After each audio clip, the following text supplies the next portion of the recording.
unfortunately, even in UK, it seems that the role of a midwife is kind of being pushed aside a little bit, and the whole thing is getting more and more medicalized.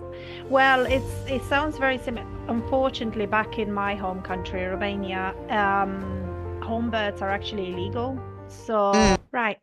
Hi, Barbara. Good morning. Thank you so much for accepting the invite today for a podcast. I just want to find out a little bit more about yourself, about some of your professional background, some of the advice that you would be giving to women. As you know, I try to support pregnant women throughout pregnancy and obviously birth so that they have the best experience that they can throughout this journey.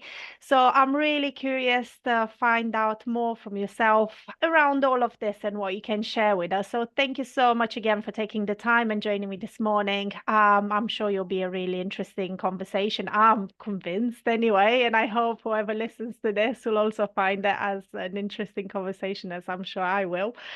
So I will just go right in if that's okay. I'll just start asking you a few Sure. questions. Thank you so much. So can you tell us a little bit more about yourself and how did you start this journey, your professional journey, and how did you get to where you are? Hi, Emma. Thank you for having me. It's really a pleasure to be here and chatting to you. So, yeah, my name is Barbara. I come from the Czech Republic, but I've been living in UK since 2009. And I am a midwife and infant feeding specialist and a homeopath. My journey started about 20 years ago. Journey into midwifery and holistic health and stuff. When that was actually a little bit longer than that. When I was expecting my first daughter, who is turning 23 this year. Um, so as it is, before that I was a nurse, ITU nurse, all that adrenaline. I worked in a neurosurgical department, so we had lots of really difficult um, cases, and yeah, it was very interesting, very high pace environment, lots of technical stuff and things. But then, as it is, you become pregnant and your whole world kind of changes, and you Absolutely. start you start exploring other things. So I started learning about. Well, first of all, I was attending this antenatal course with this amazing midwife back home, and she introduced us to lots of like herbs and essential oils and things like that, so that we make the pregnancy as easy and as comfortable for us as possible. So I started exploring these things, reading a little bit more into it, and I really loved it. And I thought, this is so great. I really want to do something like this. So I then decided to study midwifery. So in my country, you have to do again 3 years from the beginning, regardless, not like in UK where you do just like 18 months course if you're a nurse to become a midwife. So I went back to university from the beginning, which wasn't that easy with a little one. Um, and here when people study university, a lot of them have kids and family and things like that. But back home, it's not. Or at least then it wasn't that common. So I was the only one who was Oh, married with a child. I was the eldest also because, again, at least back then, it's a little bit different now, 20 years on. But back then, you would do the route from A to Z. So you would go primary school, college, university, work, right? yeah, yeah. You wouldn't really go back to university years later to retrain, do something else. That's not how kind of it works back home. So I was a bit of a rarity, Pretty but it much. was really great. I really enjoyed it, and having that nursing background was really, really great.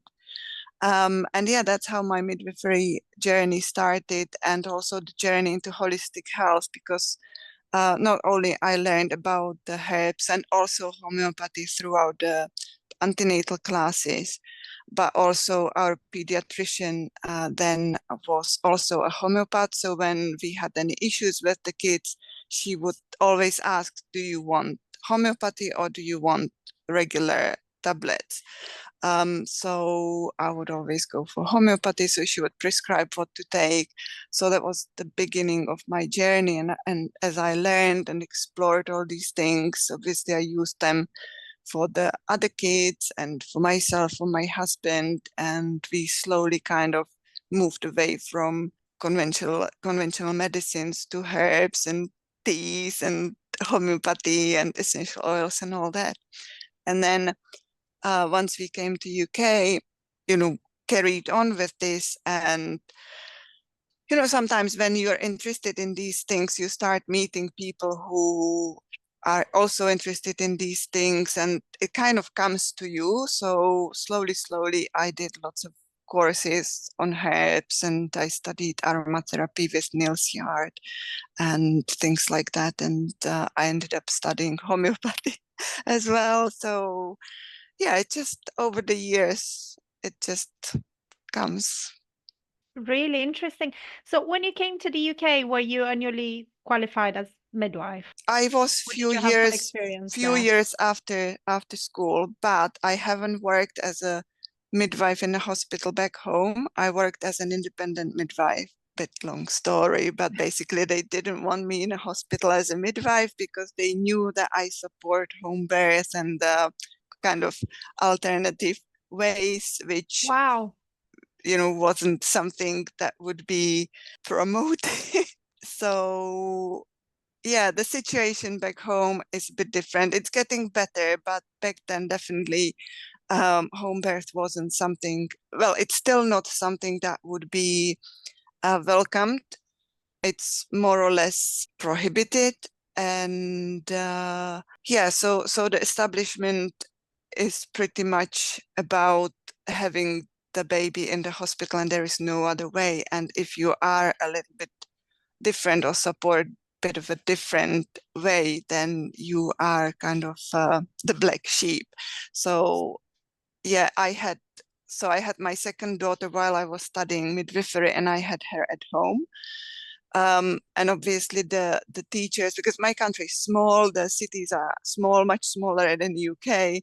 So kind of everybody knows everybody. So the doctors who taught us um, in the university on the midwifery course were the same doctors who were working in the maternity hospitals in my city. We only have 3 maternity units in my city, right? So they knew all of us. So when we then went to practice, they knew us, we knew them, right? So obviously they knew that I had my baby at home and all that. So the boss of the maternity unit where I wanted to work basically didn't want me there. Wow. So so I kept working as a nurse. That time I worked in hemato-oncology, intensive care. So, people with leukemia and stuff like that, bone marrow transplant. Very Yes. interesting, but kind of the other side of the Yeah. other end of the life. Um, and I did midwifery independently. So lots of home births because there was and there still is that desire among women to have a baby at home, have the choices open, have other options than just the one. And yeah, so it was really, really nice. So yeah, but that was also one of the reasons why we decided to move to UK, so that I can work as a midwife in the way midwives are supposed to work. Obviously, the situation in maternity services in midwifery was slightly different 20 years ago than it's now, but still midwives here have much more autonomy. Home birth is still a normal thing. It's not something that would put you, outside of normality or Yeah. something. It's yeah, so it's much more open to options and alternatives and being more flexible. And as a midwife, you can still work in that sort of autonomous way kind of thing, and not as more or less obstetric nurse and as in many other countries. Absolutely, yeah. There Well, have been it sounds very situations similar. where people, Unfortunately, back in my given the home country, situation, ended up Romania, in prison, going to prison home because births are they've actually illegal. assisted a home birth So, or, supported Yeah, that mum to birth at home. So regardless of the you get in trouble because there's just not yeah, supported by. yeah, Well, yeah. it just leads to a very medicalized system then, and I don't know if that's the case in your country as well, but it becomes a lot more doctor-led, and the trust in midwives, it's really not there, and probably the role in itself is not particularly understood because people almost see midwives as, that profession that kind of does a bit a bit extravagant things, or a little bit out of the norm, is not medicalized and is promoting normal births, and so people think it's like, oh, maybe not what the normal medicine now is promoting, which it's interesting to hear you talk about this as well, because I think it's a lot of misunderstanding of the role of the midwife. So I wanted to Yeah, ask then, from your point of view, what do you think the role of the midwife is in this country? right. um,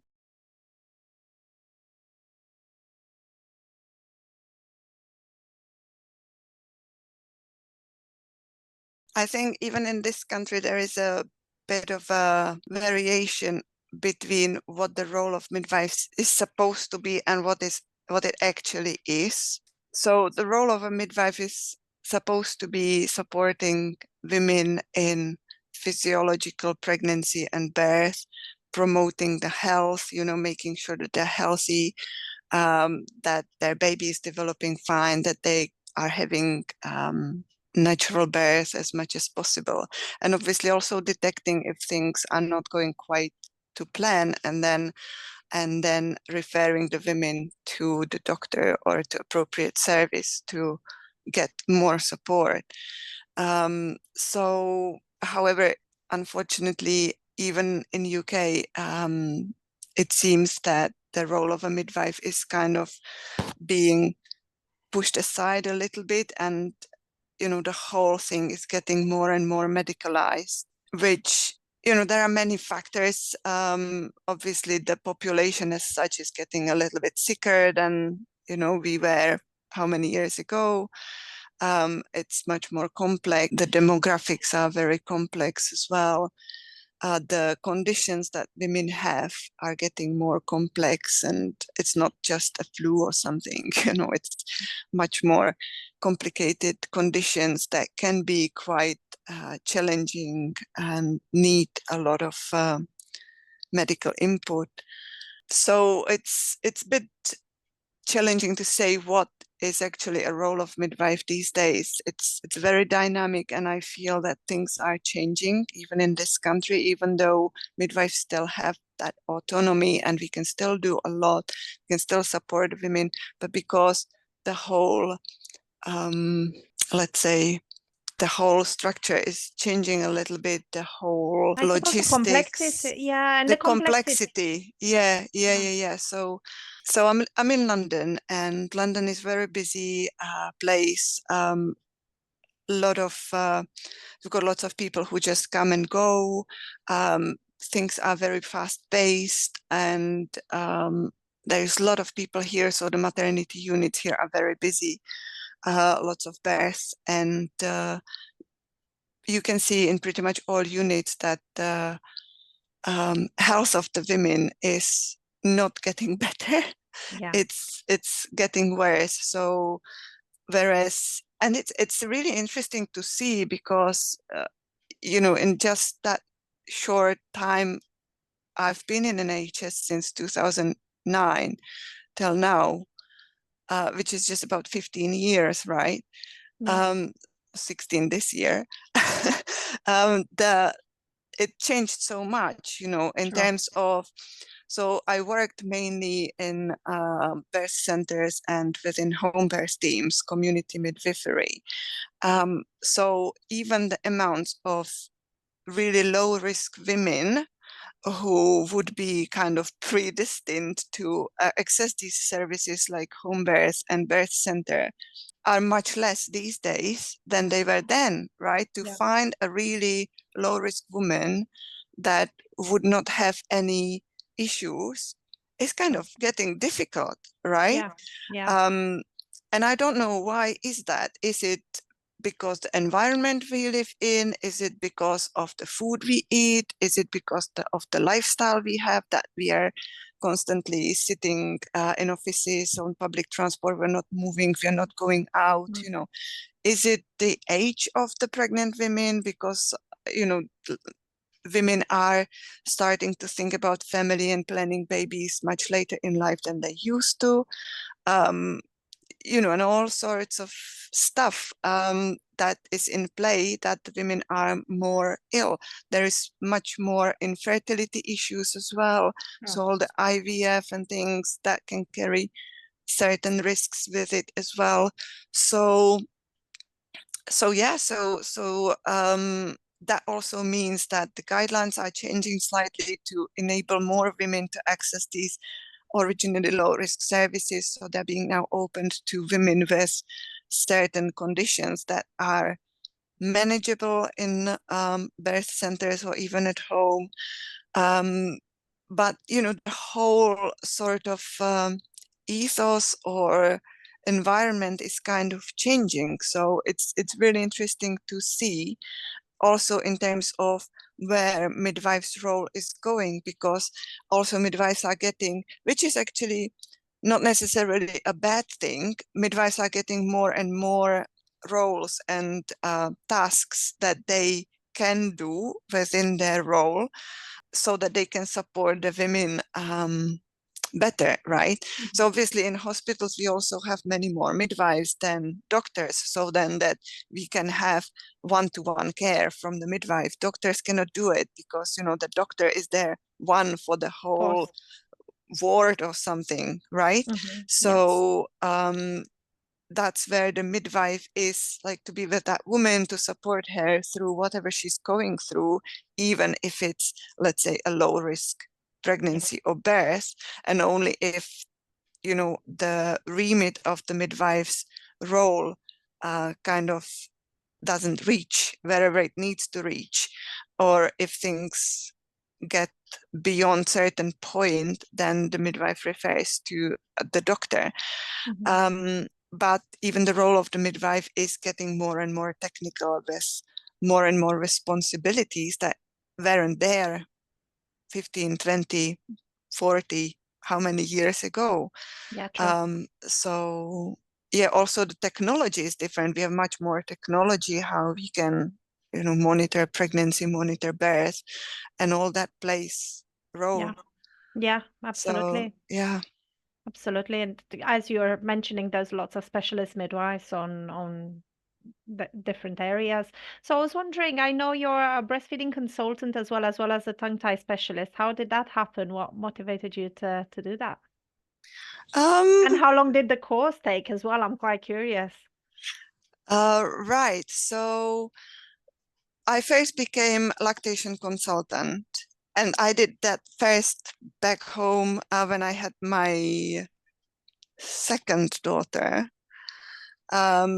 So I did like a training with Lale Chelik to become like a breastfeeding champion or whatever that's called these days. Just because I was interested in breastfeeding, and also back then it was still quite a norm that women would breastfeed, at least back home. It was like most women would breastfeed, and it wouldn't be like something we would even think about. You would give bottles and formula only if you really, really had to, if there was like some issues or, you know, things went poorly. But I just thought, because I really enjoyed my breastfeeding journey, so I just thought I want to learn more and maybe help women a little bit extra, because to be fair, midwifery training, regardless where you are, doesn't give you much information, much tools on supporting breastfeeding.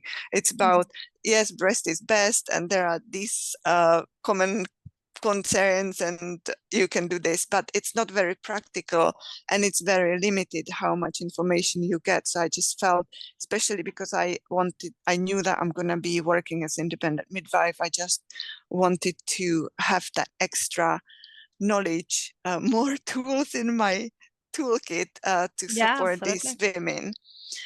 So I did that. And then when I came to UK, that was a bit of a culture shock in this respect, because I realized that women are not breastfeeding as much as where I come from. So I started looking into it and started talking to women and supporting them. And I realized that it's because there is not much support out there for these women, right? And the minute something doesn't go quite as planned or as easily as expected, women reach out for bottles. It was always recommended, buy bottles, buy formula to have a backup, bring it to hospital with you so that you have backup. That's unheard of in my country. You would not buy these things unless you really need it. And I was thinking, why do women do it, especially in like London, where you can buy anything anytime pretty much, right? You can decide in the middle of the night that you need a formula, and you go to your nearest petrol station pretty much and get some formula, right? Yeah. So or Tesco Express that is open 24/7. So it's not a difficult thing that you would need to have it at home, just in case, right? So and if you work in midwifery and you work with these women, and especially if you work like in terms of a home birth setting where you are seeing the women after the birth, or community midwifery where you're seeing the postnatal women, you need to know a bit more about breastfeeding and supporting that. So so that's how I learned. I kept learning more and more, and then I did a 1-year course with Indira Lopez Bassols here in London to prepare for the IBCLC exam. And then I did the exam. That was a really good course. I mean, for breastfeeding, to become a breastfeeding counselor or consultant or whatever the different roles are called, there are many different courses you can do, from the simplest ones done by UNICEF that most maternity units provide for their midwives. That is like a 2-day course, and then you have 1-day updates every year, to a year-long course just on breastfeeding. And that was a really great course that gave me a lot of information, lots of practical tools as well. And I did that exam and all that. And when you're working with moms who have issues with breastfeeding and stuff, you inevitably come across tongue ties. And again, there is lots of misconception, lots of myths, lots of misinformation around tongue ties and what it actually is, how you diagnose it and all that. And even though I had that 1-year-long lactation consultant kind of course, we did learn about tongue ties, but again, it didn't have that practical element. So we learned a lot about the science and what it is and the anatomy and how it's treated and stuff, but it didn't have that practical element. And I started noticing that a lot of the mums and babies I help still keep having problems, and we can't get to the bottom of it. And I wasn't 100% sure whether that baby does have tongue tie, doesn't have tongue tie, or what it means. So I decided to look into it more and learn more. And I came across the work of Carmel Gentle. She is also a midwife by background, and she is a tongue tie specialist here in London. She's got a clinic in South London, and she basically works holistically with a tongue tie, not just, yes, tongue tie, snip, bye-bye. It's about working with the whole baby, with the whole mouth, the functioning, and helping them kind of optimize the function pre-division and post-division, and also looking at the whole body, whether there might be impact from pregnancy, from birth, some traumatic birth, forceps, or even like a C-section or something that can affect the body structures, and the baby might have tensions in their neck or anywhere else in the body that then impact how they feed, and it might then be misinterpreted as a tongue tie while they actually don't need any snips, things like that. So I really liked that approach. So, if you do like tongue tie training with NHS, it's a quite short course. But with Carmel, I did pretty much another 1-year course. So the way she structured it was that we did first about 3 to 6 months about just the assessment, just assessing whether the baby has tongue tie or doesn't have tongue tie, and whether this is type of tongue tie that would need the division at some point. And then another about 6 months on actually doing the divisions with her, like under her supervision. So that was really, really a great course. And I had an amazing opportunity to work within her team for about a year in her clinic. So I learned a lot about that.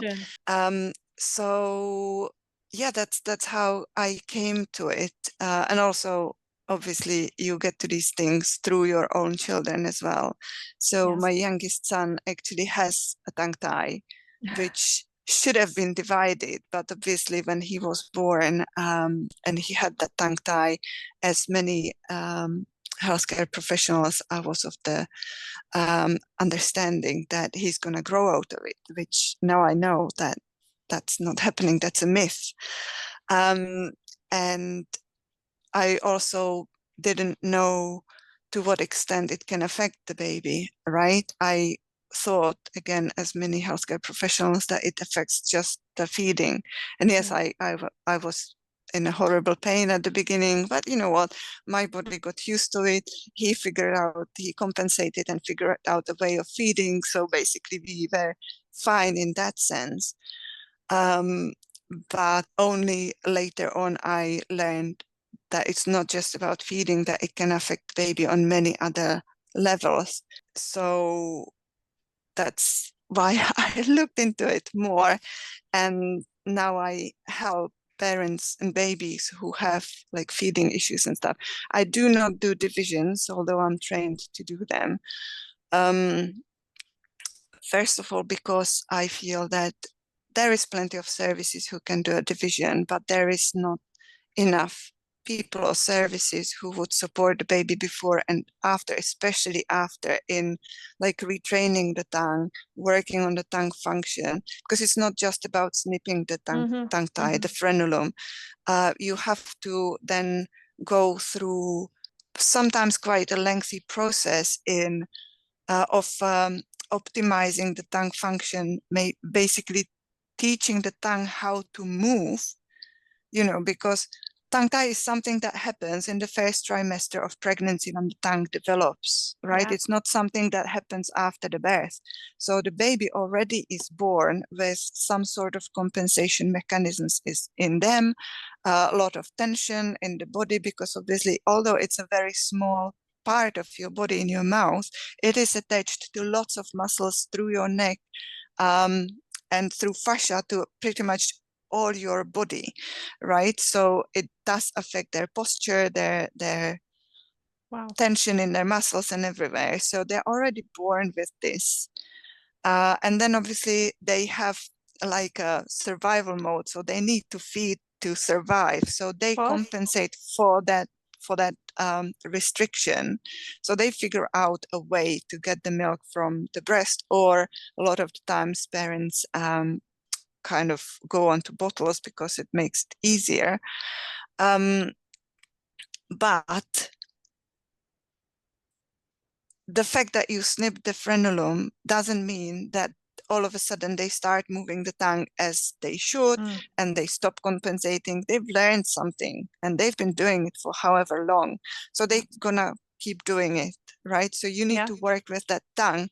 Like after every surgery, you need to have a bit of like a physio, let's say, right? If you have something with your leg, you would then go to a physio to retrain the leg to be able to walk fine again, right? So you have to do the same with the tongue. You have to have this kind of physio, relearning how to use the tongue, how to latch on properly, you know, how to suck efficiently and all that. So, and that takes a long time, and not many services provide this guidance and work with parents in this way on kind of longer basis. A lot of not just NHS but also private services would give you like one follow-up, if that, or they just call you. A lot of NHS services just call you a week or 2 weeks after the division to see how you are, but there is not like any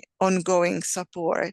So that's what I'm focusing on now, supporting these babies. And I have a lot of babies coming to me, or actually parents saying, oh, he had division when he was few weeks old, but we still have problems. Or I hear a lot of the times it reattached or it regrew, which is another myth. But anyways, it's just a scar tissue that formed, and you just need to work on it. And there is lots you can do. You don't necessarily need to cut that scar tissue again. There is lots you can do to improve the function. So that's what I'm doing. That's where I see myself as useful to people to support this. It is really interesting, and I must say I didn't know quite a few of those things that you mentioned. So around your talk, I thought it was quite interesting around compensating and how they feed and how they develop, and they manage to, you know, grow in with it and kind of adapt. And you mentioned something, and I wanted to ask you, what are the effects then if this is not kind of addressed when they're newborn? What are the effects on the child growing? Because like you say, quite often it maybe just comes on the back of breastfeeding issues, shall we say, and then that kind of pushes the parent, well, the mum to kind of you know, bottle feed maybe because it's too painful. It feels like the baby's not getting enough, and maybe that diagnosis of a tongue tie is not actually done or is not proper because, as we know, you know, it's not always very, you know, noticeable on examination sometimes. So how does that affect the child growing? Right. So, well, there are many symptoms that are not necessarily linked to tongue tie, but can be associated with tongue tie. So a part of the feeding issues, and that can be also bottle feeding, right? That's what I'm finding really frustrating in many NHS services, that they would not see for a tongue tie treatment a baby that is bottle fed, or baby who is not at least 50% breastfed, right? Wow. But tongue tie affects bottle fed babies same as breastfed babies. It's just that with the bottle, you can always pour that milk into them, right? But they still have the issue. Big one is all these like colic and reflux symptoms. Colic and reflux is not a disease. It's not an illness or diagnosis as such for a baby. It is always a symptom of something else going on, and usually it's a feeding issue, right? So that's another frustrating thing, because if you go to your GP or even your, I don't know, some tongue tie services and things, and you say that your baby has colic or reflux, they'll give you Infacol or something, and tell you to stop dairy in your diet. But a lot of the times parents find out that this doesn't really help. Why? Because the baby has issues somewhere else, right? So that's something that I try to tell parents, if your baby keeps having colic reflux, look into it a little bit more. See lactation consultant or tongue tie specialist, someone who can assess the latch properly, who can assess the tongue function, right? Because if they are swallowing too much air because they're not latching on well, that could be an issue. If they are stressed because their tongue is not functioning and they have issues with feeding, that will impact lots of other things, right?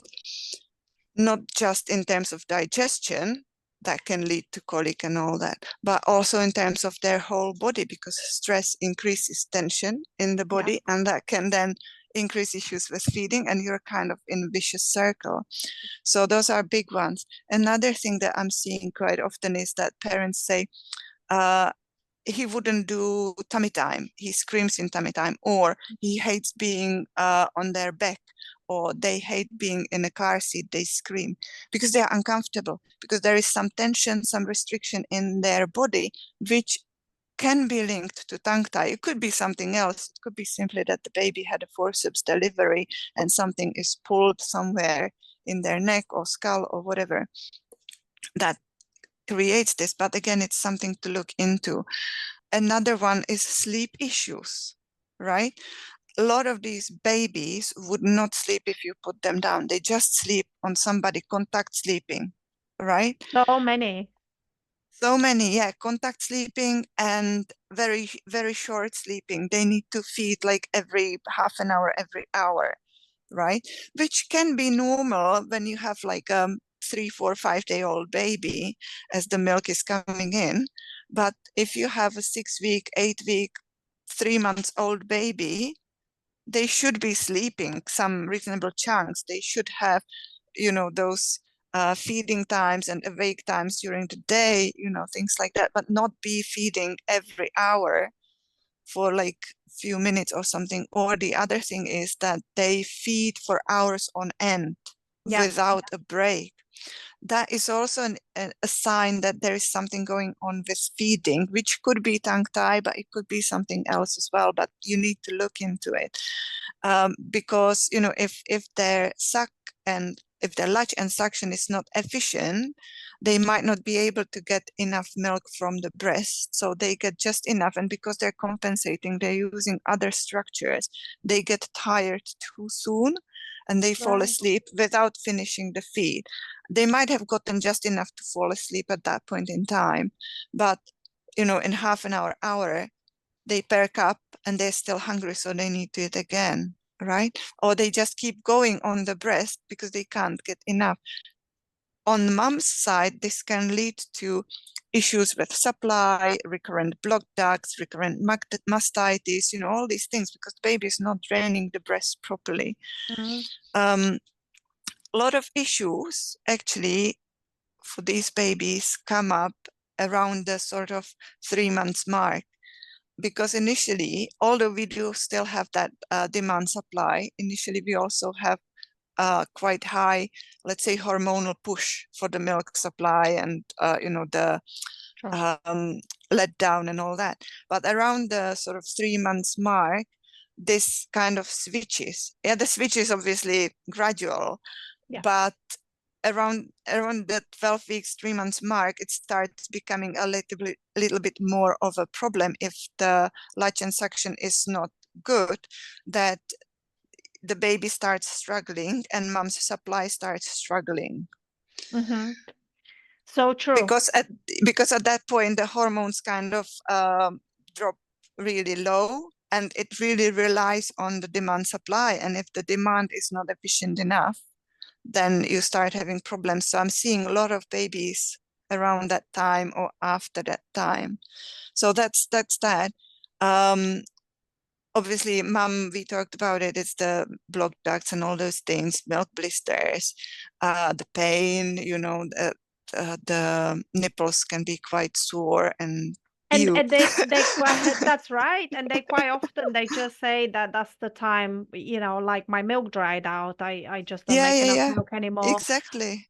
or the Yeah, baby or I've doesn't never been able settle. to make enough. Yeah, or Yeah. my baby is hungry and they don't settle. So, we reach out for bottles, but that Yeah. doesn't necessarily solve the problem, right? Obviously, there are women that genuinely have maybe some condition that makes it hard for them to produce enough milk, even if latch is fine. But that is quite a small group of women. If we look at the amount of women these days who have this low supply issue and have to resort to bottles, most of them, if they had the right support at the beginning, would not need to be in this situation, right? So that's just in the first few months, and then you can have issues once you start introducing solids, because again, if the tongue is not moving properly, moving the solid foods through the mouth to be able to swallow can be quite difficult. Also, tongue tie often goes hand in hand with high palate. So a lot of times the food gets stuck in that high palate Wow. and it's difficult for them to process. So you might end up with a child who is labeled as a picky eater, slow eater, all these things can also be down to issues with the tongue mobility. And obviously, because the tongue is not moving, the high palate and all these things can have impact also on the teeth development, crowded teeth. Then you have an older child that needs the palate expansion, all these things. That can also be a result of a tongue tie. And obviously, it can go hand in hand with speech development.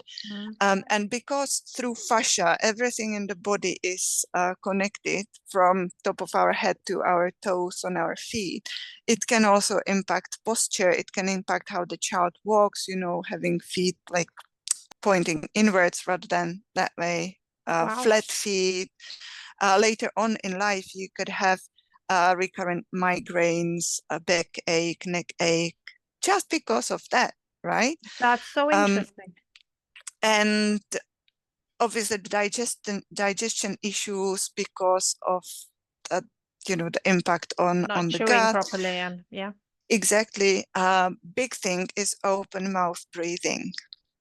Mouth Oh, breathing wow. is a big thing because so normally when you're breathing through your mouth, your tongue would be resting behind your top teeth, sort of against the palate. That's Yes. how basically the airways are open and you can breathe through your nose. But if your tongue is restricted and cannot reach the palate, then the tongue sits at the bottom, which then makes it difficult to breathe through your nose, and you breathe through your mouth. And the result of that could be enlarged tonsils, adenoids, all these things, right? So again, a Wow. lot of children these days have problems with their tonsils. It may be that the tonsils are not actually the diagnosis on its own. It may be that it's symptom of something else going on. And it's not that you breathe through your mouth because of enlarged tonsils, it's the other way around. So again, if I have lots of parents coming to me with older children because they want homeopathy treatment for enlarged tonsils. I always tell them, yes, I can help with homeopathy to an extent, but you have to look into these other things and work maybe with osteopath, with myofunctional therapist to see how you can fix the mouth breathing. And a lot of the times that can actually help, and you may not need tonsils taken out and all these things. Snoring, already in babies, lots of babies breathe with open mouth because of that, and they snore, and it's cute, but actually it's a problem. It's not cute. We need to start working on it then, because if we leave it, and I did that mistake, my baby was snoring and I thought how cute that is because I didn't know any better, right? That's, and well, now I'm sitting here thinking it's like maybe both of my kids had tongue tie. Who knows? Yeah. So I do we now recognize have lots to of go. those.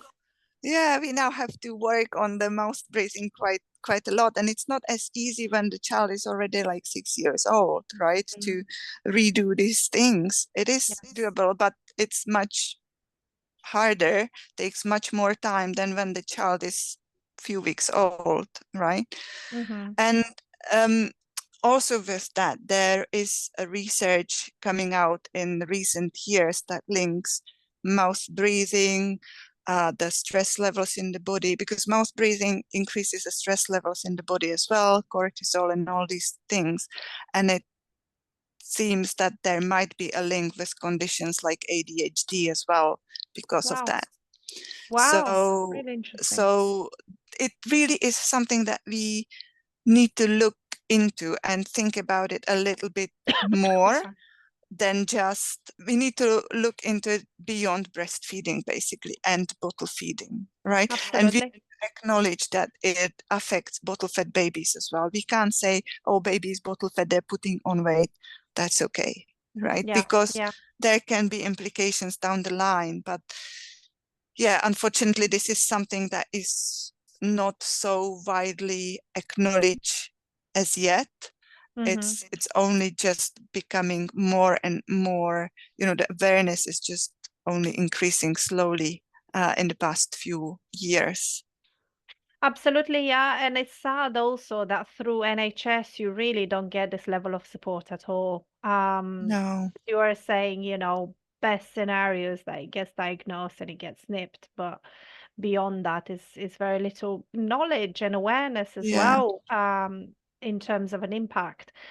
And do you have any idea around numbers? You know, how often would this generally happen? Because obviously, I'm sure, you know, mums listening to this, they'll possibly lots of them would recognize some of the signs that you talked about, you know, around colics, around not latching properly, around waking up often, you know, not wanting to be put down. How much would you say is maybe due to something such as tongue tie, as opposed to I know obviously we can go into a very deep conversation here around, you know, the impact that childbirth and, you know, going through labor and some of the positioning of the baby in labor would have an impact on that child's development then. But just focusing on the tongue tie, how often does it happen, do you know?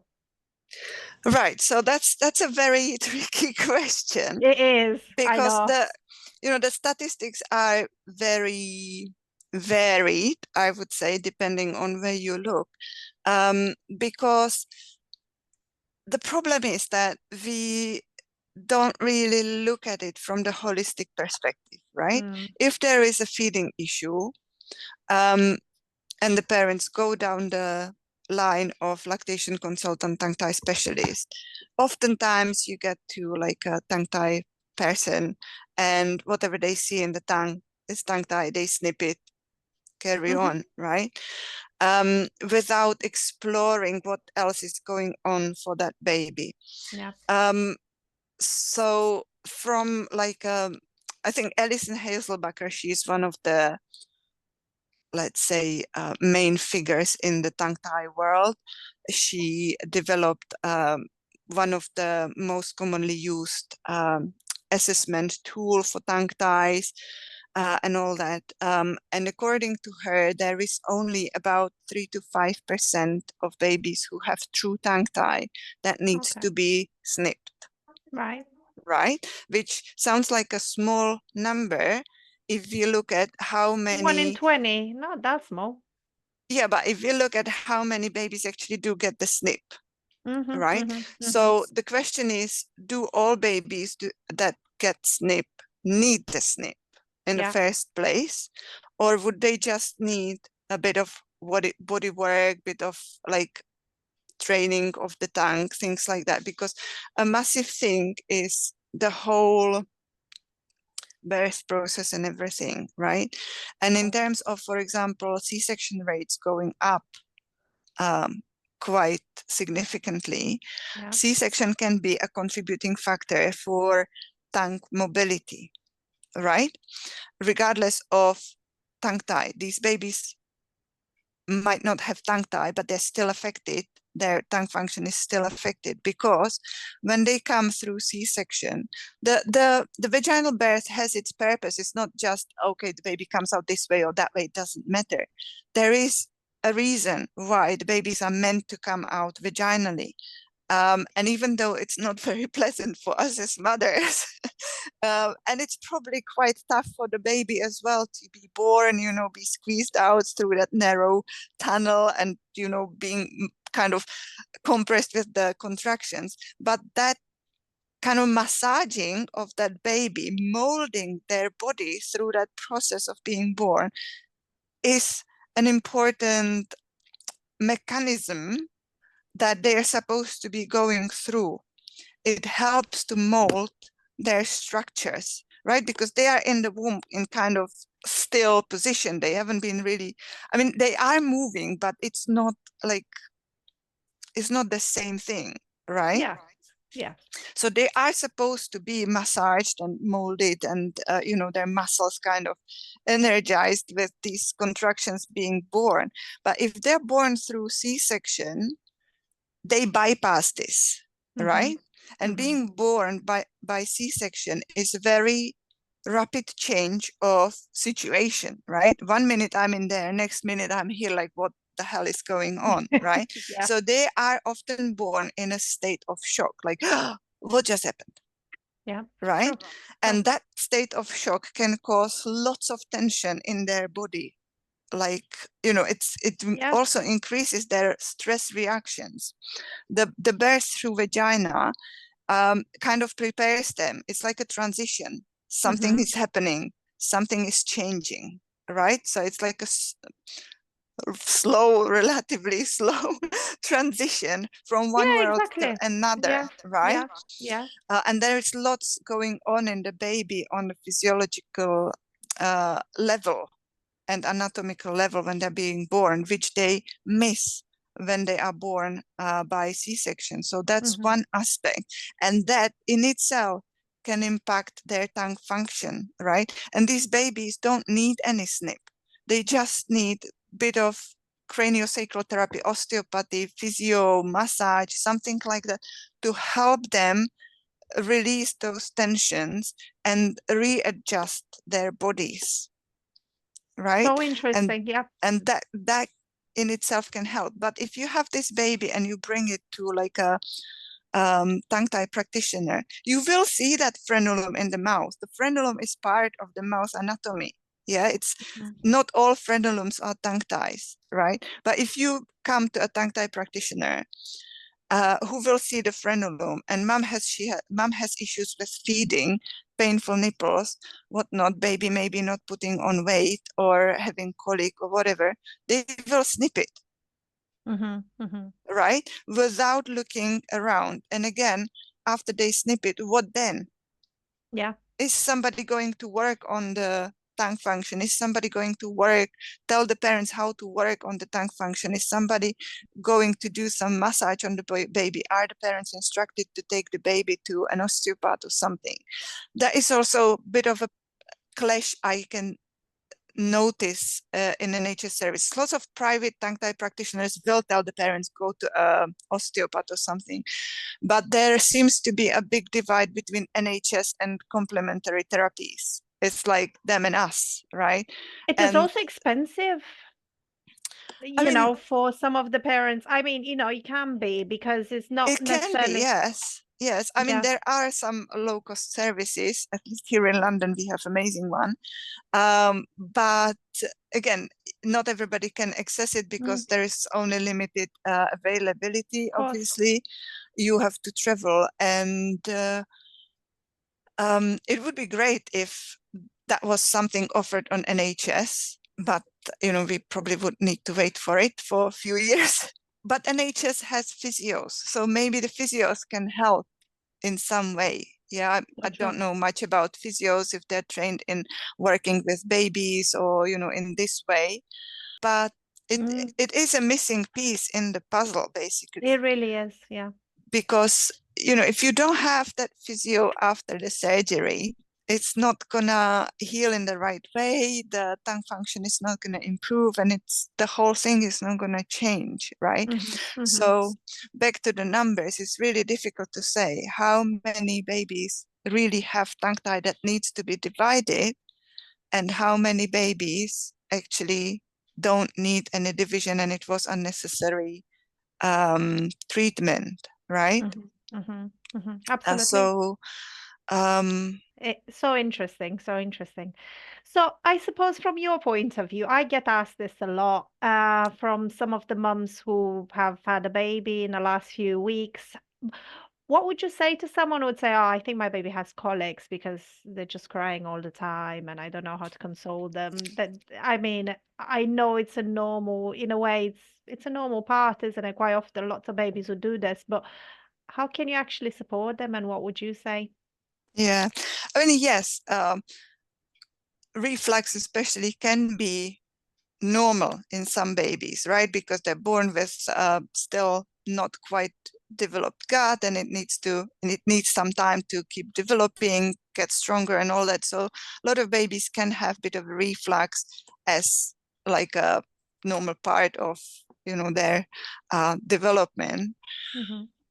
But if it's like projectile vomiting or vomiting a lot after every feed, and baby's uncomfortable and have visibly uncomfortable tummies, and they scream for hours on end and all that, you need to look into it. Like giving the baby Infacol or gripe water is not gonna help. It might bring a bit of a relief at that point in time, but it doesn't solve the issue long term. You would have to keep giving it again and again and again, and there is only so much you can give, right?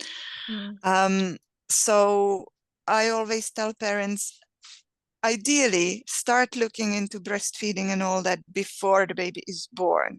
Get lots of information, just also that you know what to expect, how breastfeeding actually works, right? How it works with the supply, so that the mom is not in panic, I don't have enough for my baby. Just that they understand that in the first few days it's pretty normal for the baby to feed very frequently, right? Yeah, true. And all those things. Also looking into sleep, that's a big thing. Like, unfortunately, many parents don't have realistic expectations in terms of baby sleep, right? So looking into that, there are many great books on sleep. I really loved the book published by La Leche League. It's called Sweet Sleep. It explains the development of baby sleep and what to expect at different ages, right? Wow. And just that parents understand what's coming. Yeah. And also part of that preparation should be mapping around your local breastfeeding support. What NHS support is there? Are there any free groups, or any NHS community support for breastfeeding, or private support around you, just to map it, just to have an idea if you do need help, where you find it. Because once you are in that position that you do need help, it's really stressful and difficult to start looking around for support. Look into colostrum harvesting, expressing colostrum before birth. I think that's a really, really great practice. First of all, the woman learns how to hand express, which can be really useful, when your milk comes in the first time you're engorged, and you need to hand express a little bit to make it easier for the baby to latch on. Again, if you are in a stressful situation, it's really difficult to search videos and learn how to do it. If you've already done it, it's much It easier. just comes back, yeah. Plus, seeing that colostrum before the baby comes will put your mind at ease. You will know it's there. It's there. I have it. You also have the syringes extra if you need a backup. So again, it kind of takes the pressure off you when the baby comes. You're a bit more relaxed in knowing that you do have the colostrum, and it's just about working with the baby and allowing them to do what they need to do. And then also kind of build your village, right? They say it takes a village to raise a child, right? Yeah. That's very true. So kind of as you write your birth plan, also write your postnatal plan, taking into consideration like who's gonna do the shopping, who's gonna do school runs if you have other kids, who's gonna be doing the laundry and tidying up the house, who's gonna be doing the cooking, what you're gonna eat, right? And I know lots of women tell me, oh, I have my partner, he's very supportive and all that. Yes, that's great, but it's only the two of you. And inevitably, both of you will get tired at some point, right? Especially if you have that baby who contact naps and needs to be carried all the time and all that. You know, you need some extra hands as well. Or if the birth is long and the partner is with you in the hospital and doesn't get sleep for 2 nights or something, you're going to be both exhausted. So you need extra support. Any relatives, any friends who could come and bring you a meal, or can come and put your laundry into a washing machine, or get you some groceries, you know, or take your child to school and back, right? Yeah. Or even if you can afford it, get someone who will come and clean your house once a week, you know. Any help that you can get, it's really good. Just write it down. Just check with your friends and relatives who can do what. If you don't need it, I'm sure they're not going to be upset that you don't need them, right? They will come with a cake and make a cup of coffee and you will chat. But if you do need the extra help, it's good to have it already planned rather than trying to call everybody and see who can come and help, right? So I think that's a really important thing. And part of that village should be also that lactation consultant who can support you, or a doula. You know, there are lots of amazing doulas who can help with breastfeeding and do lots of different massages and other stuff for moms and babies. So, you know, have this in place. That would be my biggest advice for every parent to be: sort out your postnatal support network. I really like that. I'm gonna teach that as well. I'm gonna pinch it with pride. It's such a good point. I've never heard of, such thing as a postnatal plan, but it's such a great concept. Yeah, and I really especially like for it. us who are like immigrants to this country, right? Mm, We might not have any family around. Like for us, it's only me and my husband. My yeah. family is in Czech Republic. My husband's family is in Algeria. So we don't really have that support network, a part of our friends, right? So, and I That's know right. that there's lots of families like that who don't have the grandparents around and aunties and uncles. So more so, it's important to look out and reach out to your friendship network. If you reach out to people, they will help. People usually want to help. It's just that they don't know how or what would help you, right? So Yeah. instead of them coming to see you and the baby with a piece of cake and then just sitting there and smiling and chatting, you know, give them something useful to do. Not that the Yeah. cake is not nice, but you know, you also need to eat a proper meal. Yeah. You need to have your fridge kind of stocked reasonably. Yeah. You need to wash your clothes, stuff, or Yeah. baby's clothes rather. Maybe not yours so much, but baby will go through a lot of clothes, right?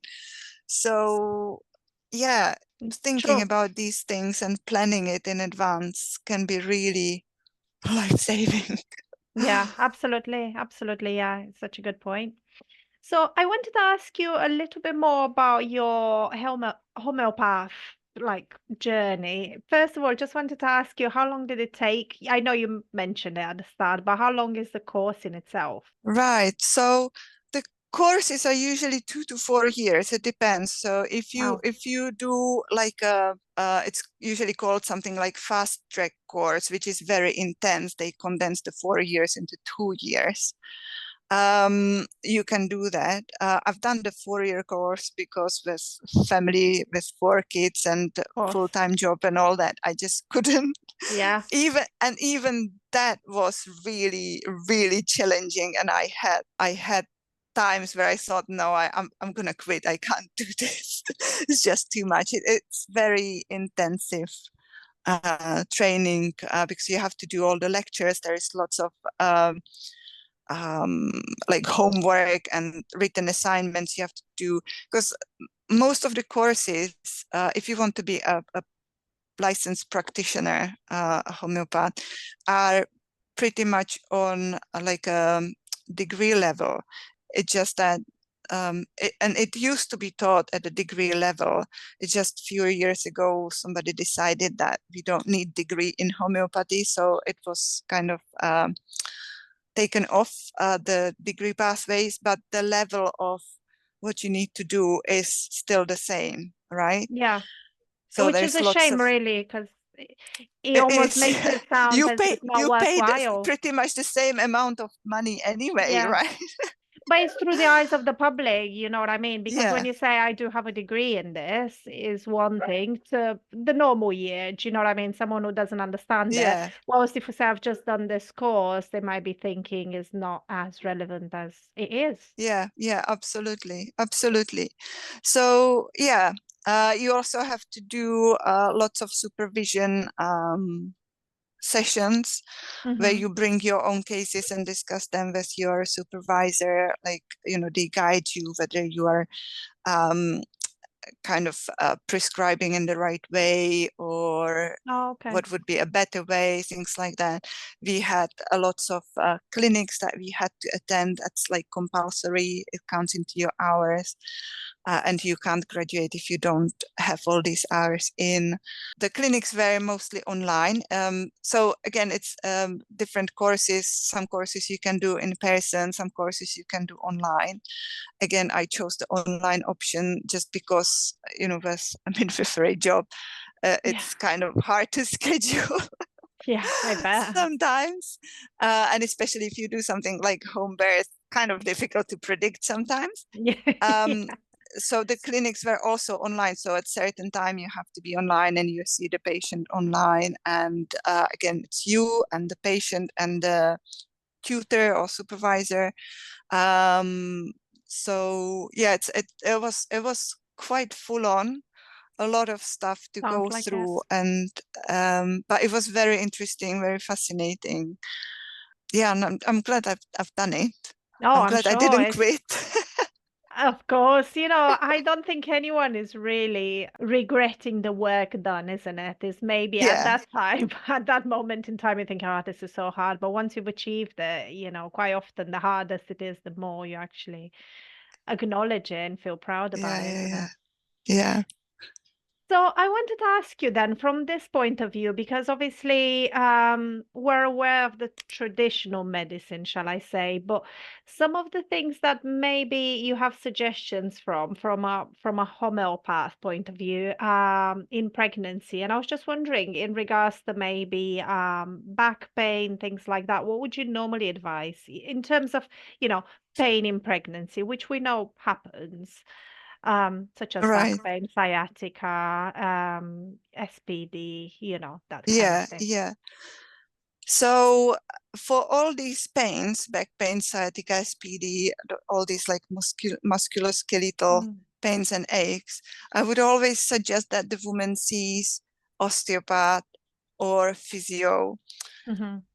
Now again, we're getting to the issue with NHS that yes, your midwife or your doctor might be able to refer you to physio, but we all know about the waiting times, right? And by the time you get the appointment, you're about to give birth, right? For your baby six So months old.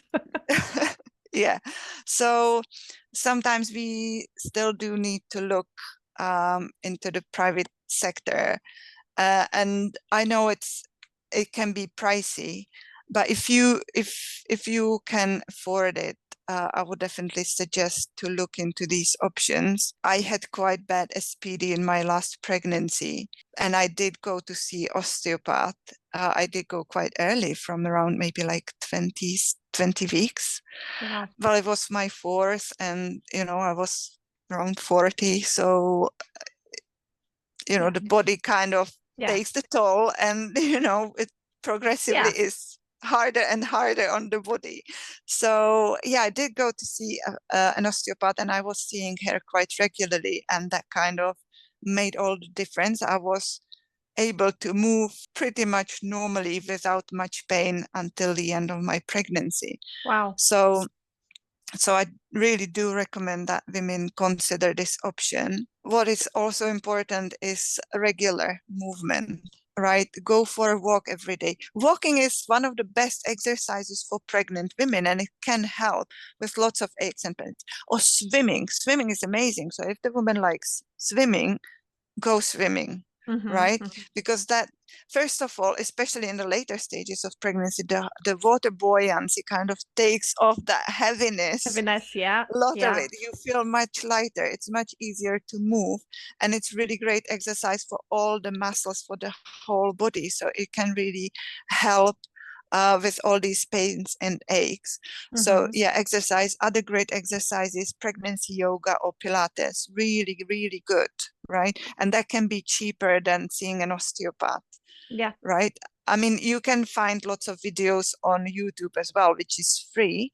But sometimes it's really good to have that teacher in the class. Also, you know, for that little bit of community of other pregnant women, things like that. So, you know, again, looking at all your options. So that might be really good. And then, you know, the good old hot water bottle on your lower back, things like that can really help, you know, that heat. Even get your partner to massage you if you know, if needed. It's also important to look into your sleeping, right? We get lots of these aches and pains because we don't sleep well. So do you have a good mattress, or did you have this mattress for donkey's years and it needs changing, right? Get different cushions, or that like pregnancy pillow, you know, the long one to kind of support you so that you're in bit more comfortable position. That can make a lot of a difference as well. And then in terms of homeopathy, it really is great to work with a homeopath, because in homeopathy there is no one size fits all, right? I could have 10 women coming to me with headache in pregnancy, for example, but each of them will end up with a different remedy, because each of them perceives it different. Each of them has a different quality of headache. One might have a headache in the front, another one in the back of her head. It might be spreading to her shoulders. Another one might have vomiting with it, or other things going on. So it's very individualized, and it's always about the whole picture. What else is going on with that person, right? So same for the back pains and sciatica and all that. I would say, first of all, the body work, some sort of body work massages, pregnancy massage, is really important, because it's like a mechanical issue, right? So we can help with homeopathy to an extent, but we also need the other part, you know, the biomechanical kind of input. But if one of the main ones may be for stiff muscles, pains and aches, things like that, is a remedy that is called thrust box, for example. And that's a good remedy if your aches and pains get better when you put that hot water bottle on it, or some sort of heat, or when the pains are better when you're moving, right? Sometimes we have aches and pains, and when we start moving, it gets better. Then Rastox is one of the remedies that could help, and it's especially good for the lower back pain. Another good one for lots of complaints in pregnancy is a remedy called pulsatilla, which is especially if the woman feels a little bit emotional, a little bit weepy, a little bit tender, you know, that kind of emotional feeling behind it. And she needs the hug to feel better and all those things. Comfort. In terms of homeopathy, if you're not sure and you need a quick advice, I would recommend a website. It's called Swift Homeopathy Clinic, where you can book like an acute or urgent consultation. It's maintained by homeopath 24/7. So there is always a homeopath on the line. It's not a bot, it's a live person. Oh, wow. I'm actually one of the homeopaths on Swift. So we run the line 24/7. We like have shifts for our shifts. So there is always somebody to talk to you. It's not a free service. You get a 20-minute consultation for £42, and the homeopath will take your case history, what is going on with you, and then send you an email with what remedies you should take and where to get the remedies. It's helpful if you already have some remedies at home, but it's not difficult to get remedies in UK pretty quickly. And then the same homeopath will like send you follow-up email, catch up with you, how you're doing in 24 hours and 48 hours, just to see whether that's the good. remedies are helping or not. And also if you have this like acute situation, like aches and pains, coughs, flu, fever, whatever, it might change, right? So we might give you one remedy today and some of the symptoms get better, but some of them might still stay, or they might change a little bit, you know, because like flu, it changes, right, day by day. So you might need a different remedy the next day. So that's why we do this like support for another 48 hours to see whether you're doing okay with the one remedy or whether you need something else, change it, things like that. So that's a good resource as well. Absolutely, yeah. I didn't know of this. Really interesting. But also if it's something like ongoing, a long-term issue, or if the woman wants to support throughout the whole pregnancy, then she would need to like work with a homeopath on like one-to-one basis, a little bit more consistently. Yeah. Wow, really interesting. Thank you. So, then I was wondering, just again, quite some common issues in pregnancy, for example, heartburn. What would you normally advise aside from, Gaviscon? Take some. Sorry, I lost you for a bit. What was the question? Sorry, yeah, it's probably me.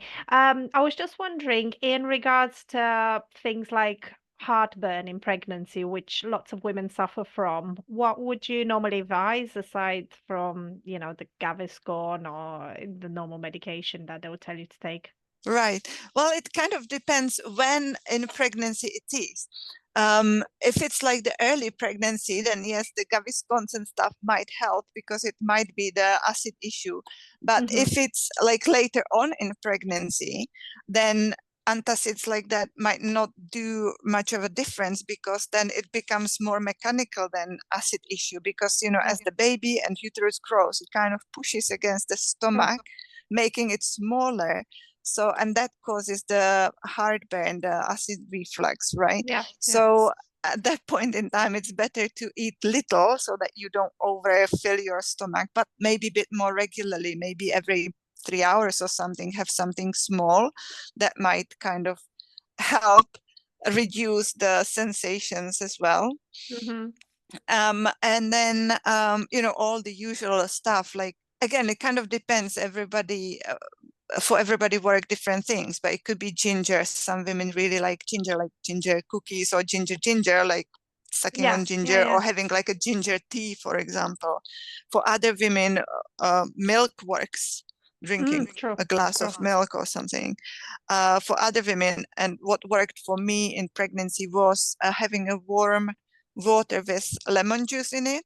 Although lemon is acidic, apparently it kind of sort of neutralizes the stomach acid or something, alkalizes it. So yeah, that worked for me. So that's something to try as well. And also it's about kind of trying to notice whether there is something in what you're eating that is making it worse, and then maybe avoiding that. For some women, it could be spices. For some women, it could be sugar. For some women, it could be bread, you know, making it worse. So yeah, looking into the kind of food link as well. Yeah, absolutely. And then when you're sleeping at night, trying to be propped up a little bit, not completely flat, just that, you know, everything stays down and not coming back up again. And in terms of like herbs, what women could try, one of the best herbal teas for pregnancy is chamomile. It's very calming, and it's very good for all sorts of stomach and gut issues. So that might be something to try. It's also nice to drink it in the evening. It can help a little bit with sleep, because it's generally calming, not just calming for the gut, but overall. And then again, if the woman would like to try some homeopathy, one of the like main remedies for heartburn is a remedy called Nux vomica. And that is especially if the woman feels like a sour belching sensation together with the heartburn. It's also a good remedy if you have like stomach issues, if you've eaten too much, for example, or if you've eaten something bad, like food poisoning, stuff like that. I So that's see. a really Wow. good remedy for that as well. Oh, good. Nice. Again, something I didn't know for sure. And what about hemorrhoids? Again, Oh yeah, quite a that's a common big one. problem. Sorry. Yeah, that's a big one. It Yeah, ties in obviously quite it well does. with It does. And lots of it other also things. ties in what we said at the beginning about the lifestyle and all Yeah, that, right? yeah, Because yeah. biggest risk factors for hemorrhoids is like a sedentary lifestyle, being overweight, not having a good diet, having recurrent constipation and all that. So step number one, fix your diet. Look into whether you have enough fluids, enough fiber, whether you have probiotic foods like yogurt, I mean plain white yogurt or kefir, all these things. Yeah. And then in pregnancy, especially, it's important to kind of stretch your legs here and there, because as we have the heavy uterus and all that, it could be restricting the blood flow to the legs and back, or like the lower part of your body, and that can be actually contributing to having hemorrhoids, varicose veins, and all these things. So not wearing like restrictive clothes, having like looser clothes so that you don't restrict the blood flow even more, walking around a little bit to stretch your legs, enhance the circulation, maybe something like, the pregnancy support belts to lift off the weight of the uterus a little bit. Pelvic floor exercise is really important as well, so that you strengthen the whole pelvic floor so that the hemorrhoids are not popping out and all that. And also it encourages the circulation, so it helps that way as well. And then if it already happened that you happen to have hemorrhoids, then you can actually get a nice homeopathic cream for hemorrhoids. So there is one of the homeopathic pharmacies in UK is called Helios, and they do cream made from hamamelis, esculus. Esculus is horse chestnut, and that's a very known like herb for hemorrhoids anyway. So you can even get esculus as like a tea or something. Okay. So esculus, hamamelis, and peony is the third one. So you can buy like a homeopathic cream for hemorrhoids as well. Another nice thing to do for hemorrhoids is a sitz bath. So basically you take like a vessel Yeah. where Yeah. you can sit in, put some warm water, and you can put either like Epsom salt in there or witch hazel. Witch hazel is really good for hemorrhoids, and just sit in it for a while or until it cools down, or as long as you feel comfortable in there. It can help. Yeah, with the Soothe discomfort. Yeah. itching and the Yeah. discomfort and stuff Yeah. like that. Yeah. Really, But no, really interesting. Right. I have another question. I'm so sorry, but I'm that's going all to. right. I was just wondering, what is your view on probiotics, both for pregnant women as well as babies? Right. So any supplements and stuff, I recommend that women get everything from food in the first place and use supplements only if they need them. Yeah. So same with probiotics. There is plenty of probiotic foods you can get, right? So plain white yogurt you can buy in any shop, right? Yeah. Kefir. You can buy kefir in supermarkets as well, Polish shops, all Eastern Oh, European yeah. shops, Yeah, yeah, yeah. Yeah. right? That's our thing, right? Yeah, yeah, yeah, absolutely. Things like fermented vegetables, sauerkraut, amazing probiotic. So yeah, it's very easy to buy these things and incorporate in your diet, which many women already have anyway. But it's also about, on the other hand, eating in a way that you don't compromise your microbiome. So having generally healthy, balanced diet, trying to avoid processed foods and junk foods and lots of sugar and all these things. And then obviously sometimes we need to go on antibiotics, or baby needs to be on antibiotics, things like that. So then it might be a good idea to look into getting probiotics as well, on top of having probiotics in your diet. Generally, it's recommended if you are on antibiotics to take the probiotics while you are on it and then at least 2 to 4 weeks afterwards to help your gut rebalance again. Yeah. You can get probiotics for babies as well, even if they're breastfed or bottle fed. You can put it in the milk, or it comes in a powder form, so you can put it in their mouth, or you can put it on your nipple and they can lick it that way. Obviously for babies, breast milk is the biggest probiotic out there, right? So if you're breastfeeding, that's amazing. You're already giving the baby the best you can. If you feel that they need extra, first of all, you put probiotics in your diet as well, because obviously your gut microbiome affects the baby, not just through birth and skin to skin, but also through the breast milk. So it's still important to work on it as well. And if you feel that it's not enough, then do get probiotic for the baby as well. Bit different situation is with babies on formula, because formula obviously doesn't contain pretty much anything alive. So I would suggest that if baby is on formula, it might be a reasonable idea to get them some probiotics on a regular basis, basically. Yeah. And how is there any way that are all probiotics the same? Are there some that are better than others, and how would people Right. recognize those?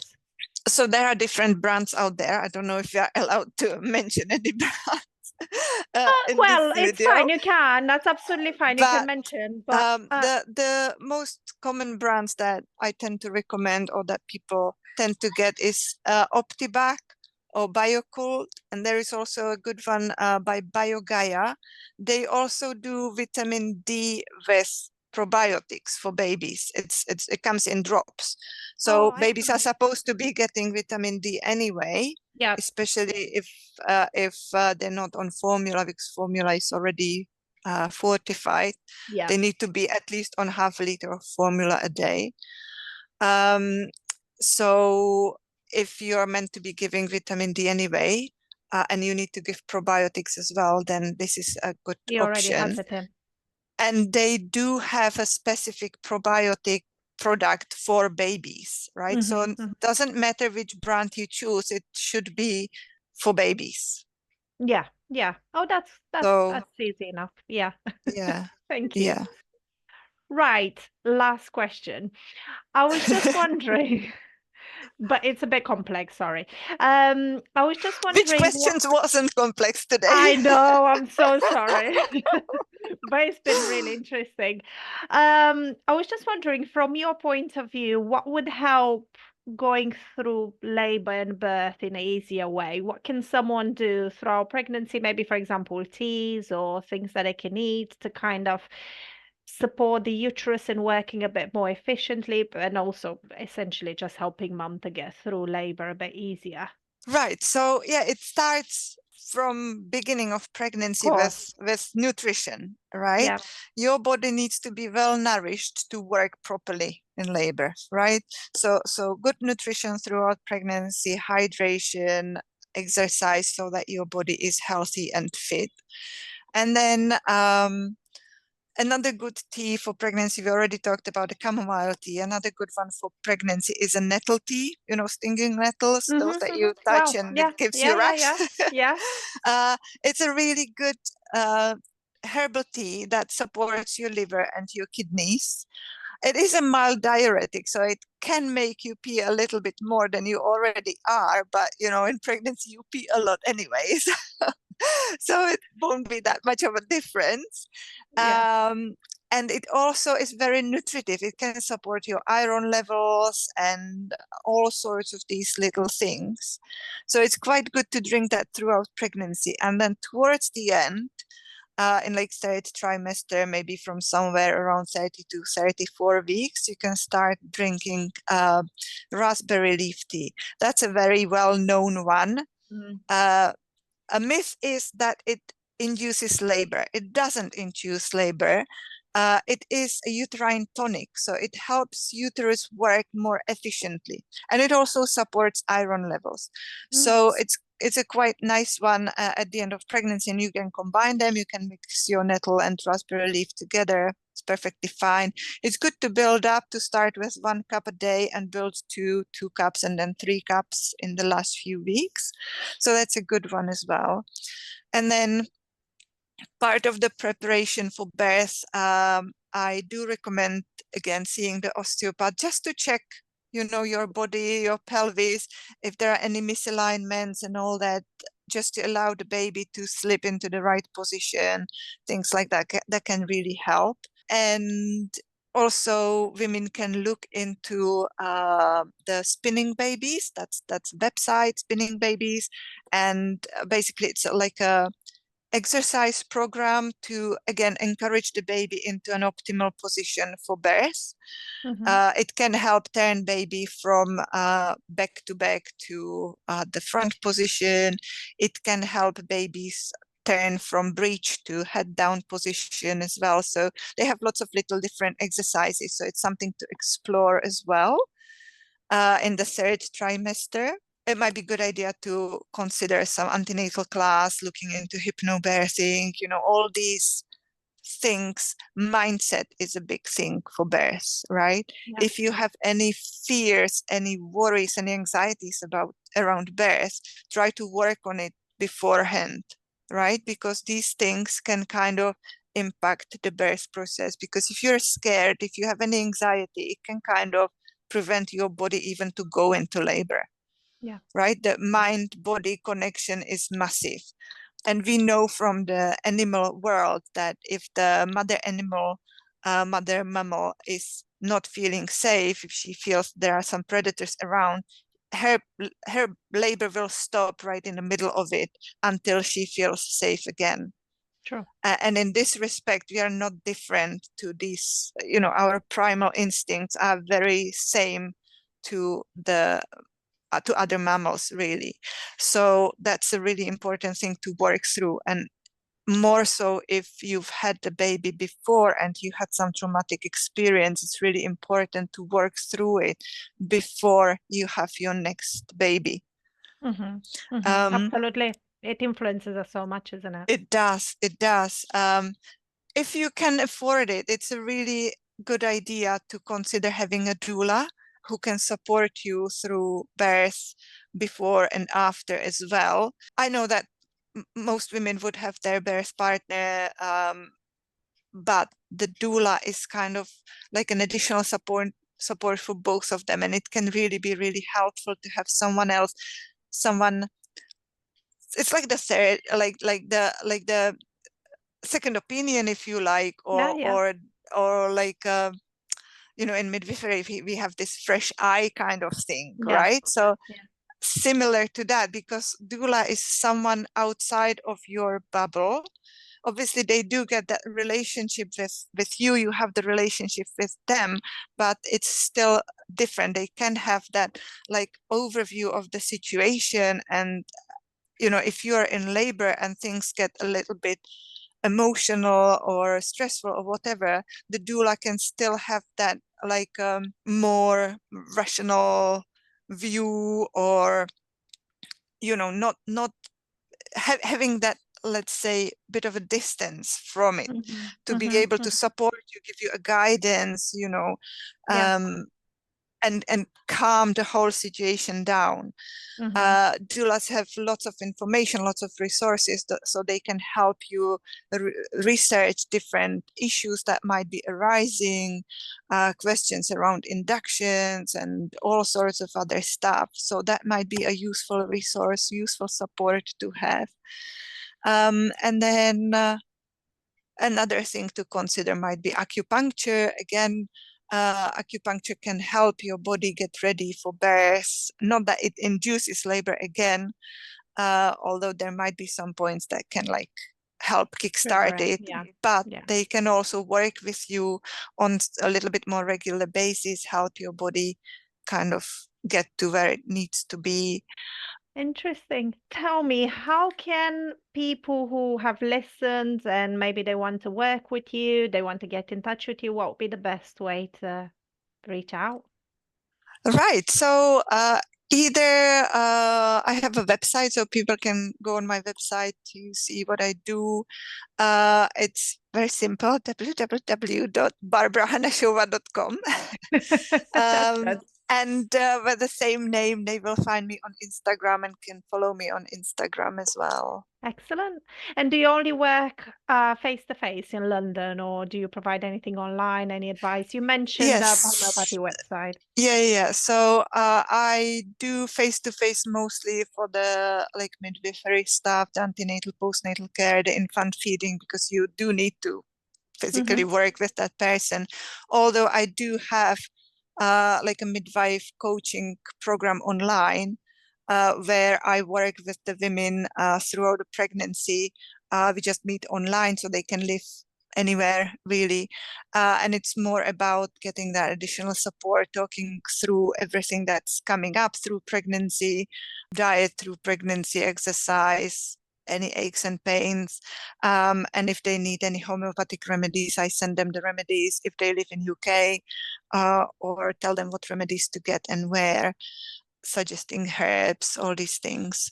So that's a midwifery online option. And then for homeopathy, I do that mostly online. If people want really to see me face to face, that is a possibility. I have like a little clinic space in one local yoga studio that I can use, which is sometimes useful if I'm treating babies with eczema, for example. Sometimes it's useful to see the skin live rather than on pictures. I mean, I do treat lots of babies with eczema online and parents send me pictures, which is very helpful as well, but sometimes seeing it live is even better. Brilliant. I have both options. No, that's excellent. That's really good. Thank you so much. Thank you. I could talk to you for the rest of the day, but I'm sure that I'm sure there'll be lots of other things to do. Thank you. I really appreciate this. So yeah, I'm sure lots of the listeners will find this useful. So thank you so much again for your time. It was a real pleasure today. That's all right. It was a real pleasure, and thank you for having me. It was really nice talking to you, and I hope that it will be useful to your listeners. And yeah, if they want to get in touch, get in touch. I'll be happy to help if I can. Thank you. Thank you. Thank you so much.